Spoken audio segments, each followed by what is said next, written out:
예, 여러분 안녕하십니까. 전문가 이동근입니다. 안녕하십니까. 김수입니다. 자, 야인시대 리턴즈 시작을 하겠습니다. 먼저 1부는 미니 강의가 되겠는데 저부터 일단 진행을 하도록 하겠습니다.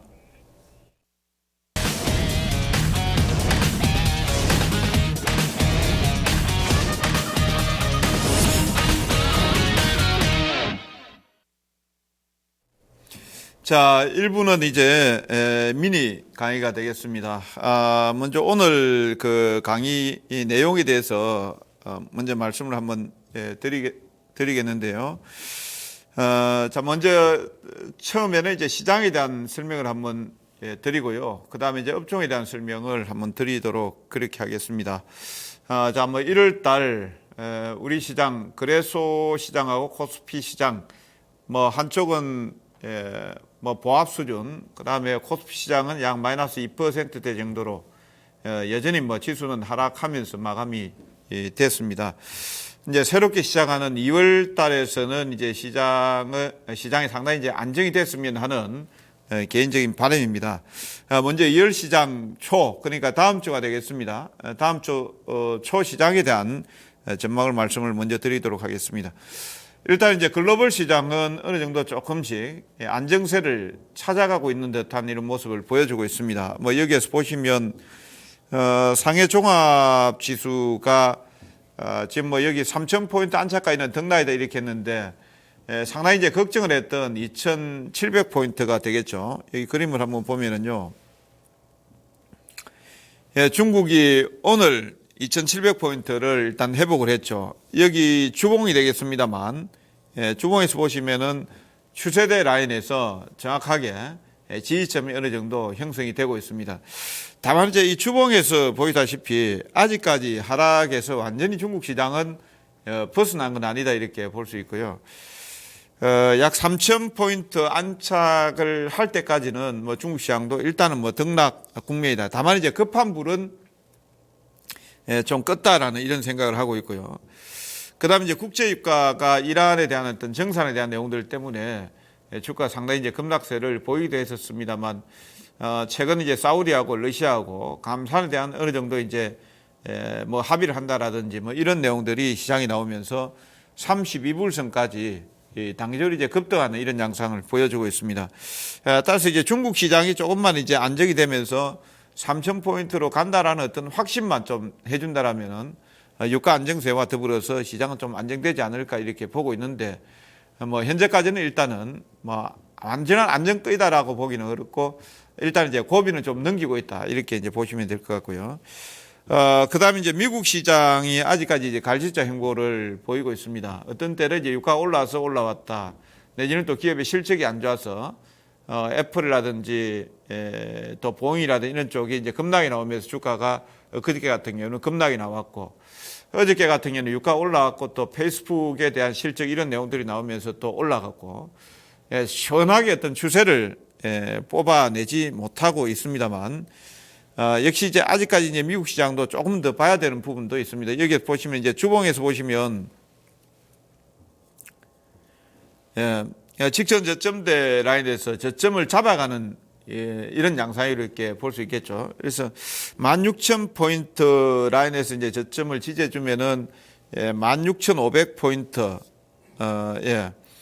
한 그 정도까지는 일단 뭐 나오지 않을까 이렇게 보고 있는데, 아직까지는 뭐 아까 중국 시장도 그렇고 다우존스 지수도 그렇고 조금은 이제 안정권 속에 들어가려는 어떤 조짐은 보이고 있다. 이 정도로 일단 이해를 하시는 게 좋을 것 같고요.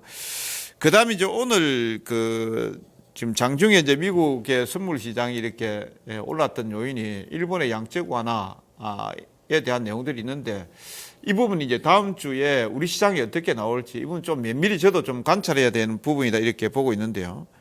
지금 마이너스 금리 0.1% 금리 결정을 했죠. 이제 사상 최초로 이제 마이너스 0.1% 정도 기준금리를 인하하는 이런 내용들이 나왔는데, 지금 엔화가 약세 기조를 보이게 된다라면은 글로벌 시장 자체는 이제 유동성에 대한 어떤 내용들 이런 내용들을 해서 좀 안정화 단계에 들어갈 수 있다 이렇게 보는데요.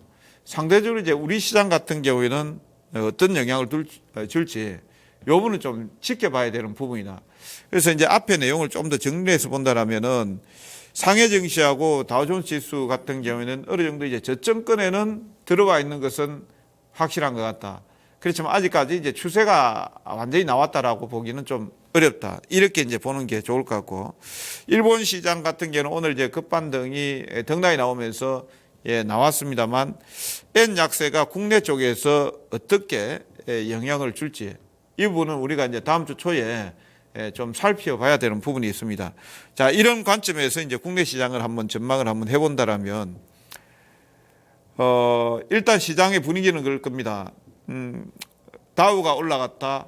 그 다음에 중국이 안정되었다. 일본이 양적 완화한다라든지 이런 내용들만 보면은 이제 표면적으로 웬만하면은 상승할 수 있는 어떤 분위기는 잡았다 이렇게 보는데, 아까 이제 뒤에 보이는 N 약세 기조, 요 분이 국내 쪽에서 전기, 전자, 그 다음에 자동차 섹터라든지 이런 쪽에 어떤 영향을 줄지, 이건 이제 시가총액 상위 종목군들이기 때문에 어떤 영향을 줄지 이런 부분들이 이제 우리가 좀 살펴봐야 되는 부분들이 이제 월초에 있다 이렇게 봅니다. 그 다음에 이제 1월 달 말까지는 이제 윈도우 드레싱 효과를 해서 그 다음에 이제 산업재, 소재 섹터를 중심으로 해서 우리 시장이 이제 반등세를 보여왔습니다만, 2월 달 초부터 해서는 윈도우 드레싱으로 해서 들어왔던 부분들, 물량들이 이제 매물화되어서 나올 수 있기 때문에 요거는 이제 월초에 살짝 눌림이 나오는지 좀 살펴봐야 될 문제가 있다. 이렇게 이제 보고 있는데, 자, 제가 이제 지수를 방송을 통해서 여러분들한테 언급드린 게 1850에서 요 라인에서는 이제 저점권이 형성이 되어 있다. 다만 이제 올라온다라면은 앞서 말씀드린 글로벌 시장 자체가 지금 저점에 대한 낙폭과대에 대한 어떤 내용들로 해서 매수가 들어오지, 추세가 우상향으로 확 치고 올라가는 이런 쪽은 아니기 때문에 반등이 나오더라도 단기 반등은 일단 제한적이고, 거기에 다시 눌림이 나오고 그 다음에 올라가야 본상승이 나올 수 있다 이렇게 보는데, 이 그림을 보시면은 지금 가로선이 이렇게 나와 있는 부분이 있습니다. 여기 동그라미가, 파란 동그라미가 이렇게 나온 부분이죠. 여기가 지수가 얼마냐 하면은 1920포인트 정도가 됩니다. 1920포인트 정도가 되는데, 1920포인트 라인에서 세로선 여기가 이제 변곡선 라인이 되겠는데요. 이 변곡 라인에 위치를 해 있다 이렇게 보시면 됩니다. 정확하게 여기 보면은 이 변곡 라인에서 반등이 나왔고, 단기 변곡 라인에서 1920선 라인, 그러니까 월초 2월달 월요일이 되겠죠. 월요일 초에 반등이 나왔을 때 약간 머뭇거리는 조짐이 나온다라면은 지금 바로 우상향을 해서 우상향을 해서 주가가 이렇게 바로 치고 올라갈 수 있는 상황은 저는 아니라고 보고 있습니다. 그렇기 때문에 1920포인트를 돌파하지 못한다라면 약간 눌림이 나올 수 있다 이렇게 보고 있고요. 오히려 이제 약간 저점에서 매수했던 것들을 차익을 실현하면서 눌림목을 다시 공략하는 이런 전략이 아마 설 전의 흐름이다. 그리고 어차피 이제 우리 시장도 설 마치고 나면은 바로 옵션 만기에 들어가기 때문에 이런 부분들을 여러분들이 조금 고민하면서 2월 달 초에는 대응을 해야 된다. 이렇게 보고 있고요. 그 다음에 이제 업종 전략은 어떻게 짜는 것이 좋을 것인가. 일단은 이제 시장의 극단에서 움직인다. 제가 이런 말씀을 방송에서 자주 드렸는데요. 그게 뭐냐면 산업재 소재 섹터하고 그 다음에 제약바이오, 이런 쪽이 되겠습니다. 지금은 이제 산업재 소재가 시장을 끌고 가고 있고, 제약바이오 같은 경우에는 약간 이제 눌림 구간 내지는 조정 구간이 진행이 되고 있죠. 당분간은 그렇습니다. 여기 이제 유가 반등, 그 다음에 일환발 수혜, 이런 내용들을 해서 건설업종이 약간 이제 중기적으로 일반 투자자들이 수익이 내기 좋은 어떤 환경이 되고 있다. 뭐 현대건설이라든지 GS건설, 대림산업이 되겠죠. 대림산업. 이런 쪽 지금 이제 실적도 현대건설 같은 경우에는 약 2,600억 정도 이렇게 나왔고, GS건설도 전년도에 한 1,200억 정도 나왔고, 대림산업 같은 경우에는 전년도 흑자 전환을 했고, 우발 손실에 대한 부분들 걱정들을 많이 했습니다. 이 부분은 전혀 작년도 4분기에 나오지 않았습니다. 그래서 이런 부분들을 감안할 때 수주 목표치가 1한발 수율에서 증가될 수 있기 때문에 건설업종을 중장기 눌림목을 활용해서 중장기적으로 접근하는 전략이 좋다 이렇게 보고 있고요. 지금 N 약세가 지금 오늘 이제 현대차고 기아차 쪽에 약간 이제 집중되는 양상이 나타났는데 이런 부분들이 이제 그 2월달 초에 어느 쪽으로 퍼지는지 보셔야 됩니다. 그래서 이제 여기에서 N 약세가 심화됐을 경우에 좀 수혜를 볼 수 있는 업종들을 보면 한국전력 같은 경우는 엔화 부채가 좀 많다고 볼 수 있죠. 포스코도 마찬가지고 현대제철도 마찬가지고 롯데쇼핑도 마찬가지고 이런 쪽은 이제 엔화 부채가 많은 쪽이 되겠습니다. 그래서 이런 쪽의 업종들 쪽으로 매기가 가는지 투자자분들은 한번 챙겨볼 필요가 있다. 그렇게 일단은 보고 있고요. 그 다음에 이제 제가 어저께 배워야 산다에서 강의를 했는데 바닥근 오주선 돌파는 매수 신호다라고 했는데 앞에 이제 제가 여러분들한테 언급드린 건설 섹터하고 여기 보면은 이제 대표적으로 제가 여기에서 뭐 종목을 추천하거나 그런 건 아니고요. 이런 종목군들이 어떤 형태에 있는지 한번 여러분들이 보시기 바랍니다. 어저께 제가 강의를 하면서 중기적으로 하락하던 주가가 오주선을 돌파하는 것은 이제 바닥을 탈피하는 신호다. 이렇게 이제 제가 어저께 강의를 했죠. 그 다음에 이제 오주선을 돌파한 이후에 대체로 2주 이상 상승하는 어떤 모습들, 이런 모습들을 보여준다라고 했는데 지금 그림 한번 보겠습니다. 이게 이제 GS건설이 되겠습니다. 어저께도 이제 제가 한번 소개를 드렸는데 오주선 돌파한 이후에 2주 이상 상승했다. 지금 보면 여기 첫 주 화살표 있는 데서 강한 장대 양봉이 나왔죠. 양봉이 나오면서 돌파를 했고 한 주 살짝 눌리고 이번 주 끝까지 이제 상승했다 이렇게 보면 되거든요. 그러면 첫 주 돌파하고 나서 첫 주, 둘째 주 약간 조정이 있었고 셋째 주까지 이렇게 해서 단기 저점을 보이던 종목군들이 오주선 돌파하니까 이렇게 상승하는 모습이 나왔죠. 그 다음에 이제 건설업종 한번 보면은요, 역시 뭐 GS건설 상승했으니까 현대건설이라든지 대림산업이라든지, 이런 쪽의 흐름들이 좋았을 거죠. 그러면 여기에서도 보시면은 역시 이제, 오주선을 돌파하고, 그 다음에 눌리고, 그 다음에 양봉이 나왔습니다. 양봉이 나왔는데, 지금 보시면은 건설업종의 업종 차트가 제가 이제 눌림을 공략하라는 이유가 이런 내용입니다. 보시면 20주선에 종가 기준으로 해서 거의 지금 맞닿아 있는 부분들이죠. 그러면 이제 다음 주 초반에 차익들이 나오면은 그 눌린 구간을 보시면서 그 눌린 구간을 이제 여러분들이 건설업종에 접근하는 전략이 맞다 이렇게 보고 있고요. 사실 이제 포스코라든지 소재 섹터들, 제가 이런 섹터들은 워낙 무거운 종목이 돼가지고 잘 언급드리지는 않는데 그냥 기술적 흐름에서 주봉만 한번 소개시키도록 하겠습니다. 이 포스코를 보면은 그야말로 뭐 눈만 뜨면은 뭐 하락했다 이렇게 볼 수 있는데 제 근래 보면은 2주 연속 지금 양봉이 나왔죠. 양봉이 나왔고 이번 주에 이제 강하게 5주선하고 20주선을 한꺼번에 돌파를 했습니다. 5주선하고 2주선을 한꺼번에 돌파했다라는 것은 저점에서 상당히 이제 매수세가 좀 세게 들어왔다. 특히 이제 기관의 매수가 세게 들어왔다 이렇게 보시면 되겠죠.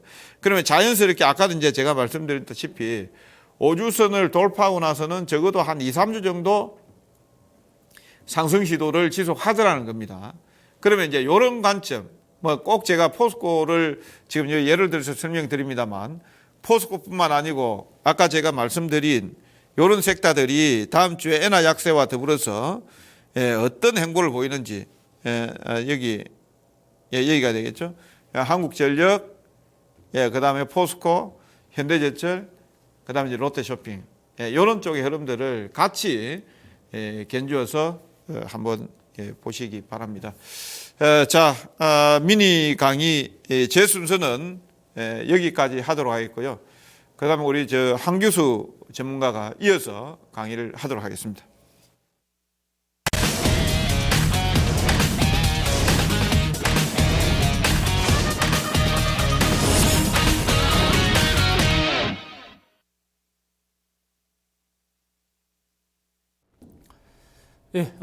제가 바로 이제 곧 이어서 미니 강의 진행하겠습니다. 지난주 미리 강의 내용들을 뭐 기억하실지 모르겠습니다만 일단 지수 단기 바닥권에 대한 어떤 신호들 그리고 단기 바닥 가능성 이런 것들을 좀 설명을 드렸을 것 같습니다. 결국에 이제 1월 말 증시가 그래도 단기 저점을 찍고 그래도 좀 마무리가 돼서 상당히 다행스럽고요. 이제 문제는 이제 시장 자체가 여기서부터 이제 더 갈 수 있느냐, 이걸 좀 일단 보시면서 대응을 하셔야 될 것 같습니다. 일단 오늘 미니 강의의 키포인트는 이제 코스피 지수가 과연 이제 더 갈 수 있느냐, 이런 부분에 대해서 일단 포커스를 좀 맞추고 한번 말씀 좀 드리겠습니다. 현재 시장에서 이제 가장 우리 증시를 짓눌렀었던 변수가 뭐냐, 이런 것들을 본다라고 한다면 당연 중국하고 유가겠죠. 그리고 미국 이제 FOMC가 끝났습니다만 미국의 이제 금리 인상 여부 이런 것들이 시장에서 굉장히 부담을 줬었고 이런 것들이 굉장히 큰 악재가 됐었을 겁니다. 근데 그 악재들이 지금 어땠습니까? 어느 정도 시장에 선 반영이 됐고 이제 단기적인 어떤 악재로서 소강 상태가 일단 이루어진 겁니다. 이 얘기는 뭐냐면은 시장 자체가 이제 최악의 위기 국면에서 어느 정도 벗어날 수 있는 가능성을 분명히 보여주고 있는 겁니다. 물론 아직까지는 뭐 중국 증시라든가 유가라든가 이런 것들이 완전하게 위기 국면을 벗어난 것은 아니긴 합니다만 그래도 최악으로 갈 수 있는 가능성은 상당히 줄었다라는 측면에서 지금 현재 시장의 흐름들을 보시는 게 좋아요. 그래서 중국이라든가 중국 증시라든가 유가가 단기 저점을 찍고 반등에 나선 부분에 대해서는 우리가 좀 긍정적으로 보시는 게 좋을 것 같고요. 일단 이런 시장의 이제 심리가 좀 안정됐기 때문에 이제 코스피 지수가 저점을 찍고 오늘 이제 1900선 정도까지 올라온 이런 상태라고 보시면 될 것 같은데 일단 그런 심리를 바탕으로 이제 시장은 이제 추가적인 반등 가능성은 좀 높아진 것으로 일단 보셔도 될 것 같고요. 그리고 또 중요한 게 외국인들의 매도가 진정이 됐습니다. 선물 쪽에서도 매도가 상당히 진정되고 매수가 들어왔고 그러면서 프로그램 매수가 발생되고 또 현물 쪽에서도 오늘 같은 경우는 이제 코스피 코스닥 모두가 순매수가 단행되는 모습이어서 외국인들의 매도가 진정이 되고 매수가 들어오는 것만으로도 시장에서는 큰 원군을 얻은 듯한 뭐 그런 느낌이 아닐까라는 그런 생각입니다. 그리고 또 한 가지는 뭐 이제 일본까지도 나서고 있죠. 일본도 지금 현재 금리 마이너스 금리까지 떨어뜨려 놓은 상태입니다. 유럽에서도 경기 부양한다고 하고 중국에서도 돈을 풀고 있고 또 미국에서는 역시 계속해서 경기를 살리기 위해서 금리 인상을 일단 뒤로 디킨 상태입니다. 이런 것들이 모두가 글로벌 시장의 경기 부양을 하기 위한 그런 의지로 보시면 되겠죠. 환율 쪽에 있어서는 역시 우리한테 부담되는 부분이에요. 부담되는 부분인 건 맞습니다. 그러나 역시 지금 제가 보기에는 환율 쪽보다는 글로벌 경제가 더 중요하기 때문에 글로벌 경제가 안정되고 살아날 때는 환율 악재를 이겨낼 수가 있을 겁니다. 그래서 이렇게 뭐 유럽이라든가 중국 그리고 일본 쪽에서 경기 부양에 나서고 있는 부분들은 분명히 시장에서는 악재보다는 이제 호재 쪽으로 방향을 잡고 시장을 보시는 게 좋을 것 같습니다. 그런데 이제 문제는 뭐냐? 결론적으로 말씀드립니다만 일단 시장 자체는 최악의 국면에서 벗어나서 좀 안정권에 접어들고 있는데 문제는 얼마만큼 다 갈 것이냐? 제가 보기에는 역시 이제 시장이 그렇게 많이 갈 수 있는 그런 단계는 아닙니다. 그 이유를 가만히 보게 되면요. 일단 중국은요. 제가 뭐 배워서도 말씀드리겠습니다. 중국은 지금 경기 흐름이 이 경기 회복이 아니라 성장이 아니라 중국 경기가 경착륙을 하느냐 연착륙을 하느냐 이것에 포커스를 맞춰 있는 상태죠. 그렇기 때문에 중국 경기가 살아나는 것이 아닙니다. 살아나야만 증시가 또 제조업을 중심으로 강하게 반등이 나올 수가 있는데 중국 경기가 뭐 연착륙을 하느냐 마느냐 이것이 결정되지 않은 상태에서는 아직까지는 시장 자체 지수의 어떤 큰 상승을 기대하기는 굉장히 어려운 상태입니다. 결국에는 연착륙 되는 것을 먼저 확인을 하는 게 좋겠고 연착륙이 된다고 하더라도 곧바로 경기가 살아나는 것은 아니기 때문에 시장 자체 코스피 지수라든가 대형주의 반등세가 지속적으로 연출되기는 좀 쉽지 않다라는 부분도 보시 바라고요. 또 미국이 이제 금리 동결을 했습니다. 그런데 뭐 미국 이제 금리 동결하고 나서 분위기가 어땠습니까? 돈을 풀자라는 그런 분위기보다는 여전히 금리 인상을 하긴 해야 되는데 자꾸 그 위치만을 언제쯤 하느냐를 그걸 저울질하는 그런 모습이죠. 돈을 푸는 비둘기파가 아니라 돈을 아주 이제 긴축을 하려는 그런 매파 분위기가 여전히 강한 상태이기 때문에 여전히 미국을 중심으로도 경기 부양이라든가 이런 부분에 대해서는 아직까지 그러니까 경기가 최악으로 가지는 않겠습니다만 경기가 살아나는 쪽으로까지 이런 세계적인 분위기가 형성되지는 않고 있다. 특히나 미국을 중심으로는 이런 것들도 지수의 어떤 추가적인 상승에 이제 발목을 잡는 그런 변수로 보시는 게 좋을 것 같고요. 그리고 마지막으로 이제 유가입니다. 자, 이 이제 오페크의 감산 가능성까지 이제 부각이 되면서 이제 유가가 급등을 했는데, 역시 이제 오펙의 감산까지는 여전히 갈 길이 멀어 보입니다. 특히나 이제 이란과 그 사우디의 관계가 굉장히 완전 극과 극인 그런 나라들이죠. 이런 부분들을 감안한다면 오페크의 어떤 감산까지 가려면 상당한 시간이 걸릴 겁니다. 이런 부분들도 역시 유가의 지속적인 상승 가능성은 높지 않다라는 그런 어떤 변수로 볼 수가 있기 때문에 시장 자체가 단기 저점 찍고 코스피가 1900선까지 갔습니다만 여기서부터 추가적인 상승세가 이어지는 것은 역시 한계를 보일 가능성이 높다. 그런 측면을 감안한다면 지금 시장에서는 우리가 너무 크게 쫓아가는 그런 어떤 매매는 좀 자제를 좀 해야 되지 않을까 이런 부분들을 보겠습니다. 자, 지금 요 그림은요 유가의 그림입니다. 유가 차트 자 주봉 차트를 보고 계신데요. 지금 요 유가 차트는 그렇습니다. 지금 현재 단기적으로 유가가 급락 장세가 나오고 단기 낙폭이 큰 상태에서 기술적인 반등의 폭이 컸죠. 근데 지금은 어떻습니까? 그 유가의 하락폭이 완만하게 진행되는 그런 구간이에요. 그래서 유가가 과연 지금 구간에서는 반등이 나오더라도 앞에처럼 이런 급반등이 나올 가능성은 저는 그렇게 높지 않다고 보고 있고요. 일시적인 반등이 나오느냐, 옆으로 좀 기어가느냐, 요 정도 밀린다고 하더라도 유가는 30달러 선을 중심으로 해서 어느 정도 단기 바닥을 만들어갈 수 있는 그런 가능성이 좀 높지 않을까 그런 판단을 좀 하고 있는 겁니다. 유가 차트를 보여드리고 있는 것은 그만큼 시장에 영향을 주는 변수가 유가이기 때문에 유가의 차트를 먼저 보여드리고 있는 겁니다. 그리고 결국엔 이제 글로벌 경기가 침체가 이어지고 있기 때문에 유가 회복은 한계를 볼 수밖에 없고요. 그리고 이란이라든가 미국 쪽에서 또 이제 셰일석유 쪽에서 또 계속해서 개발이 진행되고 있기 때문에 유가가 또 회복되면 셰일석유 쪽으로 또 계속해서 개발을 하고 그리고 또 뭐 이란이라든가 다른 쪽에서 또 공급 물량은 늘릴 겁니다. 결국에 그럴 수밖에 없는 형태예요. 이런 구간들을 감안한다면 유가가 크게 올라갈 가능성은 높지 않다. 하락세가 어느 정도 멈출 수 있어도 반등은 여전히 쉽지 않다라는 걸 분명히 이걸 좀 아셔야 될 것 같고요. 이에 따라서 이제 코스피 지수의 흐름들을 전망을 해보는데요. 자, 일봉 차트입니다. 현재 코스피 지수가 여기서 이제 단기적으로 중장기적으로 1850선 정도 선에서 이제 쌍바닥을 중장기로 찍고 올라오긴 했는데요. 지금 현재 주가 흐름 보시게 되면 이 구간이 지금 주가가 완전히 역별 상태 흐름이에요. 역별 상태. 역별입니다.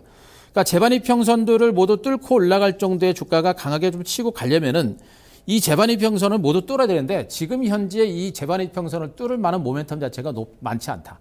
물론 중장기적으로는 1950선에서 쌍바닥은 찍고 단기 반등은 나오고 있습니다만 재반이평선의 저항 자체가 너무나 강하다는 걸 우리가 또 보셔야 될 것 같고요. 뭐 기술적으로 본다라고 한다면 이 구간에서 저는 뭐 최대로 많이 간다라고 한다면 코스피 1950 정도까지는 일단 생각을 하고 있는데 솔직히 1950까지는 거의 생각을 안 하고 있습니다. 많이 가야 1920, 30 정도 가지 않을까라는 그런 정도, 그 정도의 어떤 반등 정도를 보고 있는 그런 구간들이기 때문에 아직까지는 이 시장 이 재반의 이동평균선을 만약에 뚫는다라고 한다면요. 한순간에 뚫지는 못할 겁니다. 결국엔 가다가 진이기면서 가는 듯 마는 듯 하면서 이렇게 올라갈 수 있는 그런 가능성이 높기 때문에 전체적인 시장이 상승세로 돌아서는 것은 여러 가지 변수가 사라지는 것을 확인하면서 점진적으로 올라갈 수 있는 그런 가능성이 높기 때문에 정말 시장 코스피 지수의 단기적인 급등을 생각하고 시장을 대응해서는 좀 쉽지 않을 것이다라는 부분을 말씀드리겠습니다. 자, 그리고 이제 코스피는 그렇다 치고 이제 코스닥 시장도 이제 힘들지 않을까 힘든 그런 구간들인데요. 자, 우리 시청자 여러분들이 이제 코스닥 시장을 보시면서 한 가지 이제 보셔야 될 부분이 뭐냐면 코스닥 지수는 지금 올라가서 옆으로 계속해서 쉬어가면서 주가가 수렴 과정을 보입니다. 코스닥 지수는 옆으로 기어가고 있죠. 근데 이 종목 같은 경우는 셀바이오텍이라는 종목이에요. 바이오 작주인데 셀바이오텍 같은 종목들은 지금 주가가 이렇게 저점을 높여갑니다. 코스닥 지수는 옆으로 기어가고 있는데 셀바이오텍이라든가 그다음에 케어젠이라든가 인트론바이오, 지트리비엔티, 파마리서치 프로 같이 바닥권에 있는 종목들, 제넥신 같은 이런 일부 바이오 제약주들은 코스닥 지수가 옆으로 기어가고 있는데 이런 종목들이 이미 올라가고 있습니다. 이 얘기는 뭐냐면은 코스닥 시장에서도 상대적으로 지수가 안정된 상태에서 성장 가치가 큰 종목들은 주가가 이미 시세가 나고 있다는 얘기입니다. 결국에는 대형주를 지난주에 제가 전략적으로 대형주는 단기 트레이딩 전략을 말씀드렸고 그런 가운데 바이오 제약주들에 대해서는 성장주에 대해서는 우리가 매집을 하는 전략을 말씀드렸듯이 다음 주에도 코스닥 시장에서는 지수의 하방 경직이 전개됐기 때문에 코스피가 올라가고 시장이 안정권에 접어들었기 때문에 코스닥 종목군들 그리고 이제 바이오 종목들 성장주들은 개별적인 상승세가 진행될 가능성이 굉장히 높다고 보고 있습니다. 그래서 다음 주에도 우리가 볼 부분들은 코스닥 시장 자체가 쉽지는 않습니다만 그러나 우리는 종목을 중심으로 승부를 걸 만한 그런 장세가 아닐까 이렇게 판단을 드리겠습니다. 그래서 전략적인 부분들을 간단하게 말씀드리면요. 코스피는 1870에서 1950선 정도 이제 박스권 장세 정도 보고 있는데 저는 뭐 1920, 30선 정도 코스피의 상단을 보고 있으니까 그거 체크를 좀 하시기 바라고요. 코스닥은 큰 상승보다는 점진적인 미미한 반등 정도 내지는 박스권 장세 그거 보시면 되겠습니다. 그리고 대형주는 단기 차익과 단기 트레이딩 전략으로 계속해서 대응하시기로 했겠죠. 많이 올랐기 때문에 이제는 오히려 매도 관점의 대응 전략이 좀 맞지 않을까를 판단이고 코스닥 시장의 바이오라든가 제약주, 성장주들은 오히려 점진적인 반등 가능성이 높기 때문에 코스닥 성장주, 바이오주들은 우리가 매집 전략으로 중기 반등에 대비하는 전략은 지금도 필요하다. 이렇게 말씀을 좀 드리도록 하겠습니다. 네. 예. 네, 말씀하시죠. 예, 일부 미니 강의 마치고 야한 진단에서 여러분들 뵙도록 하겠습니다.